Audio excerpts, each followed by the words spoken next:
వినిపిస్తుందా? హలో, ఇదేనా real ID? ఇదేనా మీది? ఫ్రీ ఫైర్ ఇదేనా? ఎప్పటి నుంచి ఆడుతున్నారు గేమ్? నేను చాలా రోజుల నుంచి ఆడుతున్నాను. A few moments later. వాళ్ళు నన్ను లవ్ చేసినారు, నేను లవ్ చేయట్లేదు కదా. ఆహా, నేను లవ్ చేయాలంటే ఏం చేయాలి? ఫ్యాన్ గురేసుకోవాలా?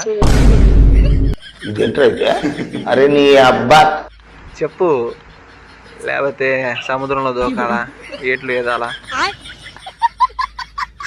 అడ్రస్ చెప్పు, నీది ఒకసారి అడ్రస్ పెట్టు, నాకు పెట్టు అడ్రస్ పెట్టు, ఫాస్ట్ పెట్టు అడ్రస్. నువ్వు ఉంటాయి కదా అమ్మాయిలకి, ఈ ఆప్షన్స్ ఉంటాయి. నన్ను లవ్ చేయాలంటే ఊరేసుకోవాలి. నా కోసం ఏం చెయ్యక్కర్లేదు, మంచిగా చేసుకుంటే చాలు. అబ్బా సాయిరామ్, బతికిచ్చావైతే మొత్తానికి.